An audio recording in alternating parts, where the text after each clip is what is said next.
Hello, c'est Estelle et aujourd'hui je vous propose de faire une petite discussion lecture. La fin de l'année approche, donc les vidéos mes préférées de l'année, les livres que j'ai le moins aimés, et ça faisait quelques mois que je me faisais la réflexion d'à quel point les avis étaient subjectifs. Bon, ce n'est pas une grande nouvelle, je me suis rendu compte de pas mal de trucs, notamment par rapport à mes propres avis sur certains livres, qui parfois m'ont surpris, et je me suis dit que ce serait intéressant d'en parler, et aussi parce que il y a un truc que je fais, je pense que vous aussi vous le savez un petit peu parce que vous me voyez en vlog de lecture, je saute des pages, je saute des chapitres, il y a un peu ce truc de je lis mal, mais pourtant ça m'empêche pas d'apprécier des livres et de kiffer mes lectures. Donc bref, c'est un peu un mini-mélo de plein de choses par rapport à l'avis en fait qu'on se fait par rapport à un livre et surtout pourquoi on lit. Et ça vient je pense aussi un petit peu en préambule par rapport à mes prochaines vidéos qui vont être du coup mes déceptions, mes préférés, etc. Vous avez compris. Je pense que c'est déjà arrivé à tout le monde de se balader sur Goodreads pour voir des commentaires négatifs, des commentaires une étoile de ses livres préférés et se dire mais cette personne n'a rien compris, mais c'est pas possible, on n'a pas lu le même livre. Ou alors des personnes avec qui vous allez avoir plein de livres préférés en commun, et bah sur un livre vous allez pas du tout vous entendre. Il y a des gens qui s'offusquent, qui se disent non mais what, enfin genre t'as mal lu, comment c'est possible. Et notamment moi à une époque j'avais un petit peu plus de mal à mettre mes avis sur Insta parce qu'il y avait certaines personnes qui tout de suite me disaient mais what, genre que 3 étoiles, que 2 étoiles, mais t'as rien compris au livre, patati patata. Oui, peut-être, sûrement. Et alors? J'ai un peu cette impression qu'on le prend personnellement quand une personne n'aime pas des livres qu'on a aimés ou alors critique. On a le droit en fait d'exprimer notre désaccord ou notre mécontentement par rapport à une lecture, même si c'est la lecture préférée de la personne en face. Et surtout, enfin, il faut pas le prendre personnellement, tu vois? C'est pas parce que je n'aime pas un livre que je ne t'aime pas toi. Il y a tellement de possibilités à pourquoi on va pas aimer un livre, alors que peut-être que ce livre est objectivement bien, et encore, est-ce que ça existe des livres objectivement bien? Je ne sais pas. Au plus, un livre va être spécifique, va parler d'un thème très précis, va prendre un point de vue sur une situation, au plus les personnages vont être dans des extrêmes, et ben au plus il y a des gens qui vont se reconnaître très précisément dans ça, ou alors pas du tout se reconnaître, et du coup ben forcément on va pas être d'accord. Et vous savez, c'est un peu ces livres où les gens disent ben c'est soit tu les détestes, soit tu les adores. Ben là forcément c'est évident que oui, si jamais tu te reconnais pas précisément dans la situation qui est décrite, ben ouais, c'est normal que t'aimes pas, et c'est pas la faute du livre, c'est juste que ben ça colle pas forcément avec toi. Mais pour des livres qui sont un peu plus généraux, qui abordent pas forcément des thèmes très précis, vous voyez, où les personnages restent des personnages, j'ai pas envie de dire communs, mais je pense que vous voyez ce que je veux dire, où on n'est pas vraiment dans quelque chose de risqué, quoi, et ben on peut quand même avoir des avis très très différents. Ça dépend pas forcément du livre, ça dépend aussi de nous. Et du coup, je voudrais un peu vous faire une liste de toutes les choses qui peuvent impacter notre appréciation ou non du livre. Alors de 1, le truc qui a un peu fait débat il y a 1 ou 2 mois, j'ai vu un peu sur BookTok, c'est la raison pour laquelle on lit et la raison qui va faire qu'on apprécie ou non un livre. Pour certaines personnes, elles veulent être diverties. La lecture, c'est purement un loisir, elles veulent lire un livre et rire, rêver, passer un bon moment de lecture. Et moi, c'est vrai que je me retrouve pas mal dans ce truc-là, ce qui fait que parfois, il y a des trucs qui vont peut-être pas être hyper profonds ou pas hyper travaillés, des intrigues qui se font un petit peu facilement, mais en fait, j'en ai un peu rien à faire parce que moi, ce que je veux, c'est rigoler et être diverti. Un très bon exemple de ça, c'est les Ice Planet Barbarian. C'est pas non plus révolutionnaire quoi, c'est très drôle, c'est de la comédie, c'est décalé, les livres ils sont pas très longs, ça tourne autour du couple, c'est tout quoi, mais en fait moi j'adore parce que je lis ça, je rigole, je passe un bon moment. Mais je peux comprendre que quelqu'un qui a envie d'avoir quelque chose d'un peu plus intellectuel, d'être stimulé, de réfléchir, d'essayer de percer à jour certains mystères, et ben Ice Planet Barbarian, ça va pas lui plaire du tout. Bon aussi le fait est que c'est érotique, mais ça c'est pas forcément... Il y a des gens qui aiment que des livres puissent être lus avec certains degrés de lecture, où tu peux le relire plusieurs fois et trouver des nouvelles choses. Je sais que par exemple les livres de C.S. Pacat, Dark Rise, c'est hyper technique. Tu vois, il y a des histoires de world building, il y a des histoires de trahison, ça va loin dans la réflexion. Pareil, via Atlas Six de Olivia Blake, c'est un livre qui est compliqué à lire, tu vois, enfin tu dois être concentré, les phrases elles sont plus élaborées, et pour autant j'ai aussi aimé ces deux trucs là, donc c'est aussi pour vous montrer que on n'est pas obligé de se caser dans une catégorie, on peut aimer des tas de choses, mais c'est vrai que certaines lectures de livres ne sont pas équivalentes dans ce qu'elles stimulent en fait à l'intérieur de notre cerveau. Et surtout il y a certaines personnes qui vont pencher plus d'un côté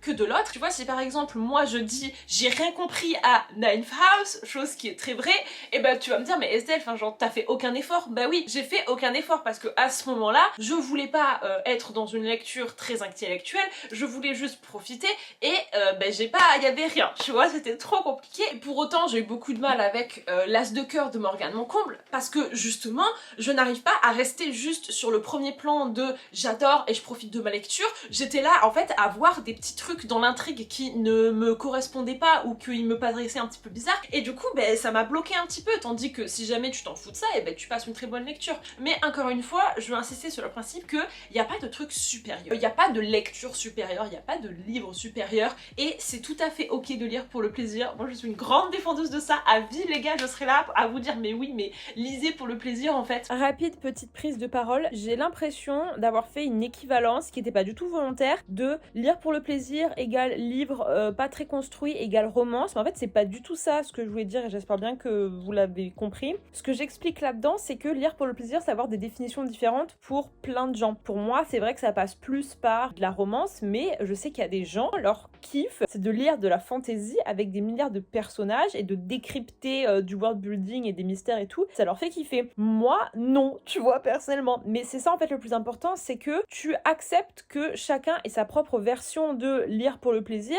et que du coup, quand tu parles avec les autres, t'imposes pas ton truc et que surtout, tu comprennes que ta version des choses n'est pas forcément la même que les autres. On se parle pas en fait à partir du même endroit. Je sais pas si vous voyez ce que je veux dire, mais voilà, moi je veux vraiment que vous gardez en tête que le problème vient de la discussion avec d'autres personnes. Mais tant que t'es toi face à toi-même, en fait, il n'y a pas de classification de quoi que ce soit et tu peux pas en fait donner des définitions à ce genre de choses. Il n'y a pas une définition de ce que c'est qu'un livre pour lire pour le plaisir, un livre compliqué. Enfin, tu vois, tu peux pas en fait parce que ça dépend tellement des gens. Petite précision, j'espère que vous avez bien compris. Mais du coup, ça crée ce phénomène où on n'a pas les mêmes attentes. Quand on ouvre un livre, on lit pas pour les mêmes choses et du coup, on va pas forcément être d'accord. Du coup, ça c'était une première chose et une deuxième chose, et ça je pense que vous l'avez un peu tous vécu, c'est le timing de lecture. Il y a eu dans ma vie des grands moments de coïncidence, j'ai envie de dire, où à un moment donné, j'étais en train de vivre quelque chose et je me suis retrouvée avec un livre dans les mains qui parlait de ça. Et ben là, mais qu'est-ce que vous voulez en fait? Le coup de cœur a été là, la fusion s'est faite et c'est devenu mes livres préférés de tous les temps.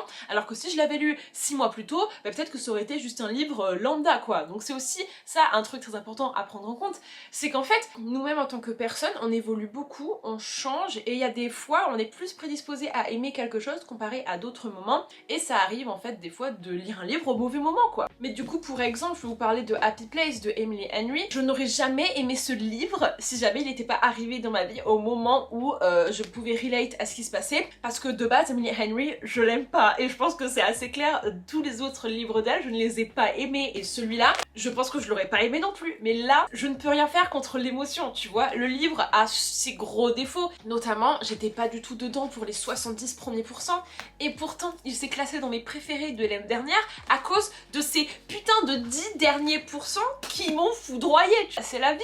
Et pareil, franchement ça c'est l'exemple le plus parlant, The Dead Romantic. Ce livre je pense je l'aurais bien aimé, mais le fait est qu'il est tombé à un moment où pareil j'ai pu relate à la personnage principale et j'ai chialé que j'en pouvais plus quoi, donc forcément ce livre s'est placé très très haut. C'est pour ça je pense aussi qu'il y a des gens qui se font un peu des pales par saison parce que en automne ou en novembre ils aiment bien le livre un petit peu plus avec une atmosphère sombre, peut-être des fantaisies, peut-être des paranormaux, alors que l'été ils aiment bien des trucs qui soient cool à lire au soleil, machin, comme des romances et tout, et forcément ça marche un petit peu, tu vois, parce que la manière dont tu lis le livre, l'endroit où tu es, si tu es plus ou moins concentré et tout, ça joue de ouf, si jamais tu peux relate à la personne. Pourquoi est-ce que les romances d'été ça marche si bien? C'est parce qu'en fait tu lis une histoire de quelqu'un qui est peut-être à la plage en été, alors que tu es toi-même à la plage en été. Je dis pas que t'es forcément obligé de relate pour aimer un livre, mais c'est quand même un point qui fonctionne très bien et personnellement c'est mon point numéro 1. Mes livres préférés de tous les temps, je suis reconnue en le personnage principal et j'étais en mode oh my god mais j'ai l'impression que ce livre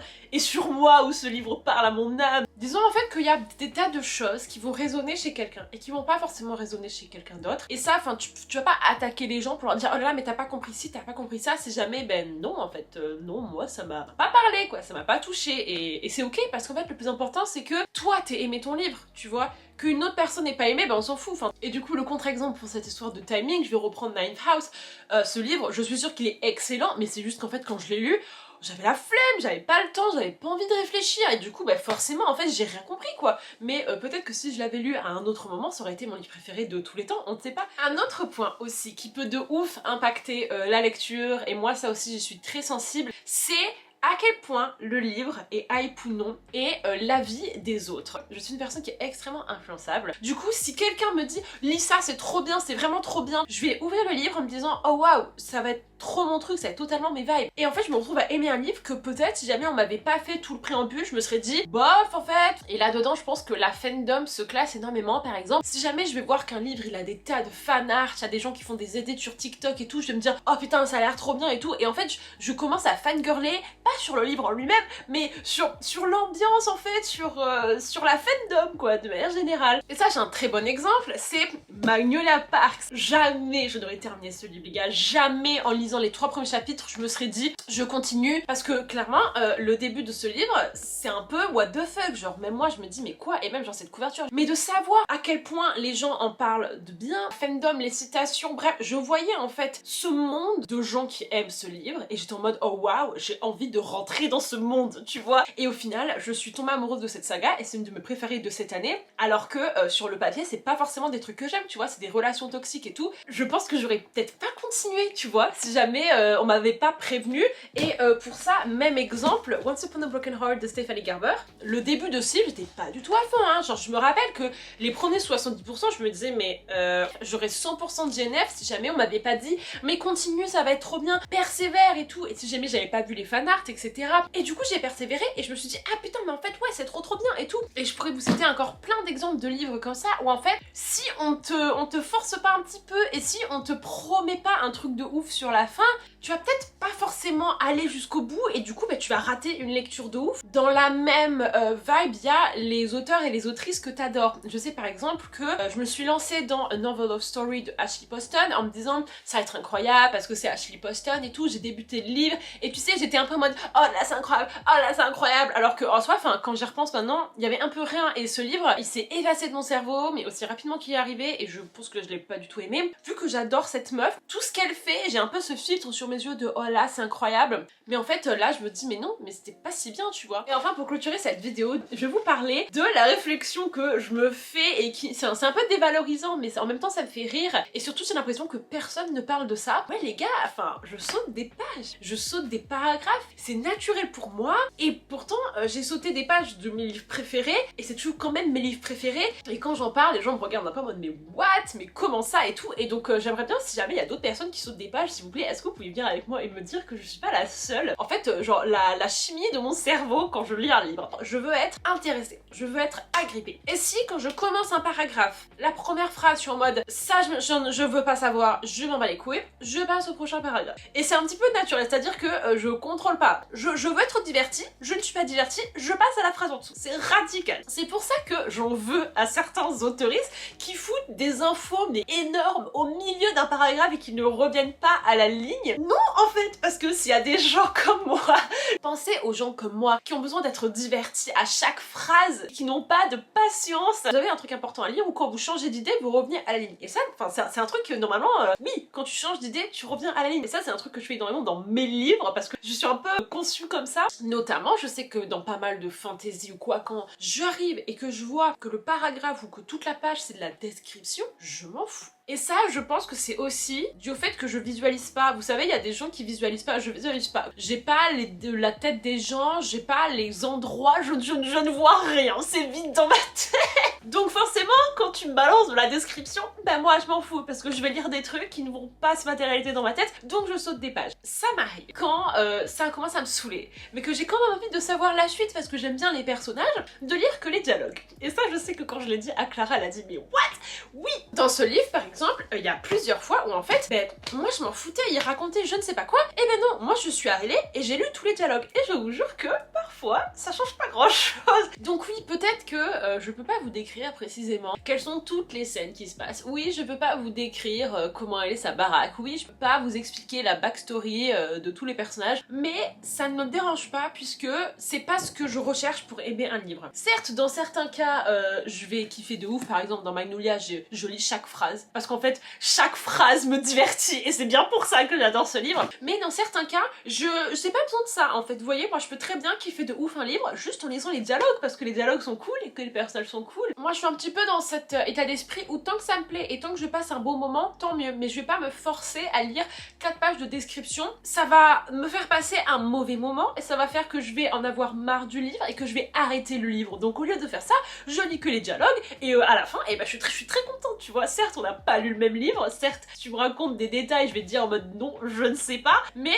on s'en fout parce que toi, t'as lu ton livre, t'es contente, moi j'ai lu mon livre, je suis contente et c'est ça le plus important. Et c'est un petit peu presque devenu pas un critère pour moi, mais c'est vraiment un livre qui me plaît quand tout m'intéresse et que je ne saute aucun paragraphe, presque aucune phrase, même si ça je pense que c'est rare, parce que vraiment ça montre que ouais, je suis intéressée par tout. Je vous dis souvent que moi les débuts c'est très compliqué parce que au début d'un livre forcément t'es pas intéressé, tu connais pas les personnages, tu connais pas l'intrigue, tu connais rien et il faut se forcer à lire des pages qui au début servent à rien mais juste place à contexte et il faut être patient de trouver ce qui va être intéressant dans ce contexte. J'ai un amour et une reconnaissance folle face aux autoristes qui arrivent à faire un premier chapitre qui m'agrippe tout de suite parce que là je suis en mode oh oui trop bien. Quand vos livres démarrent vite, je sais que certaines personnes n'aiment pas ça mais c'est un soulagement en fait parce que ça veut dire que dès le début je vais pouvoir être à fond et je vais commencer à être intéressée, je vais être plongée dans le livre et souvent dans les updates lecture je vous dis un truc que moi je comprends un petit peu mais qui est peut-être un peu flou, c'est j'ai pas réussi à rentrer dedans. Ça m'arrive beaucoup de sentir qu'en fait il y a cette barrière entre le livre et moi et ça c'est dû à plusieurs choses. Il y a rien qui m'a vraiment intéressée, il y a rien qui m'a vraiment agrippée où je me suis dit ça j'ai envie de savoir, j'ai envie que tu m'en dises plus. Sinon c'est je lis des histoires de gens et en fait non je suis pas intéressée.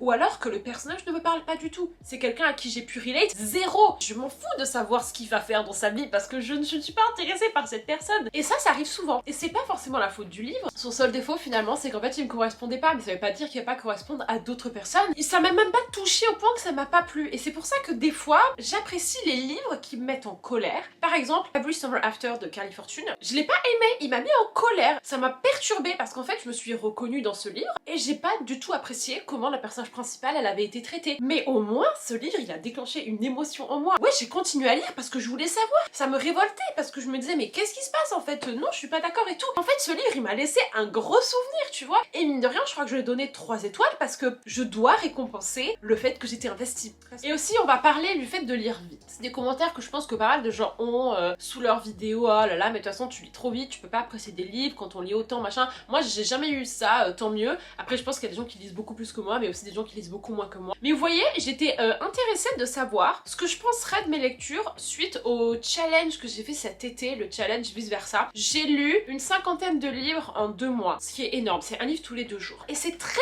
intéressant ce qui s'est passé. En fait, ça a exacerbé le côté je suis pas intéressée. C'est-à-dire que là, je lisais relativement vite parce que le but c'était de lire le plus de livres possible. Et il y a plein de livres où j'ai commencé à lire, là où peut-être en temps normal j'aurais été plus patiente, déjà que je suis pas patiente mais j'aurais peut-être été un peu plus patiente ou j'aurais peut-être donné un peu plus de chance. Et là, dès le premier chapitre, si je sentais que ça collait pas, et après je lisais mais en fait je savais que j'aimais pas le livre, tu vois. Par exemple, je sais que Twice Shy, dès le premier chapitre, j'étais en mode mais waouh, non, ça ne me correspond pas. Fly Along de Lee Stamford, dès le premier chapitre, je me suis dit c'est pas fait pour moi. Et figurez-vous que des livres que j'ai lus en une journée qui sont mes livres préférés de cette année. Par exemple, Defy the Night de Brigitte Kimmerer. Je l'ai lu en 4h30 dans le train un jour pendant ce challenge. J'ai adoré ce livre. Et donc ouais, c'est pas parce que tu lis vite que t'es pas capable d'apprécier le livre, pas du tout. Moi je sais qu'au contraire, quand mon rythme de lecture s'accélère, c'est parce que je suis dedans et que je suis trop contente et que je suis en mode oh waouh mais vas-y continue. Pareil pour X's and O's de Emilia, je l'ai lu en une après-midi. Je l'ai adoré quoi parce que dès le début ça a fait clic et dès le début je me suis dit putain mais ça genre c'est trop bien. Et donc j'étais soulagée de voir que en fait c'est un peu ma nature tu vois de lire vite et que justement au plus je dévore j'adore le livre, au plus c'est un signe que je l'adore. Tout ça pour dire que on a des goûts différents, on a des rythmes différents, on est des gens différents. Il y a des choses qui vont nous parler, à d'autres non. On lit pas pour les mêmes choses. On recherche des choses différentes dans nos lectures et donc forcément ça fait que nos avis vont être différents. Et je vais conclure avec mon explication de ma notation, voilà, parce que je crois que je l'ai jamais trop fait. Mon classement se réfère plus à quel point j'ai apprécié ma lecture qu'à la qualité du livre. Je dis ça avec de gros guillemets. J'ai pas encore trouvé comment exprimer ça d'une autre manière. Si jamais vous savez, et n'hésitez pas à me le dire, je retourne à mon histoire de Ice Planet Barbarian. Je suis capable de donner des 5 étoiles à des Ice Planet Barbarian alors que je sais que le livre il a peut-être demandé un peu moins de travail. Je sais que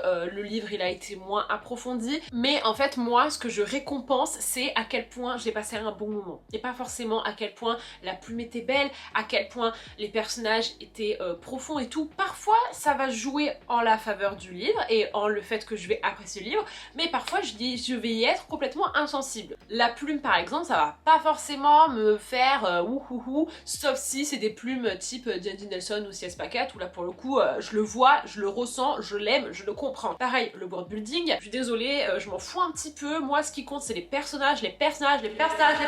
Donc voilà, 5 étoiles c'est je me suis éclatée. Ça peut venir du fait que le livre m'a fait trop rire, ou ça peut venir du fait que le livre était incroyablement bien pensé. Tu vois par exemple, Study in Journaling, c'est pas le livre le plus fun de la planète, mais je lui ai donné 5 étoiles parce que j'étais fascinée, parce que j'ai adoré l'histoire, j'ai adoré les personnages et tout, j'ai trouvé ça bien écrit, complexe. Dans ce cas-là, ça a participé à mon divertissement. Il y a des livres que je vais trouver divins, très bien écrits, hyper poétiques, qui envoient un message très fort, exemple de Seven Years Sleep. J'ai dit que ce livre était parfait, chose qui est vraie, mais je lui ai donné que 4 étoiles. Pourquoi? Parce qu'en fait, il a manqué le petit truc de yes, je te comprends, je ressens ce que tu ressens. Le Seven Years Sleep, il m'a pas parlé personnellement et je me suis pas éclatée spécialement, tu vois. C'est pour ça qu'il a que 4 étoiles, alors qu'en soi, ce livre est splendide, quoi, et je le trouve parfait. Donc les 4 étoiles, c'est les livres qui étaient trop cool, qui étaient géniaux, où je me suis très bien amusée, mais il a manqué ce step de vraiment, c'est un coup de cœur. 3 étoiles, c'était bien, il y a peut-être eu des petits trucs que j'ai pas trop aimé, mais voilà, c'était un bon livre, c'est un peu basique, genre 3 étoiles c'est basique, 2 étoiles c'est j'ai pas aimé, enfin voilà, j'ai pas aimé,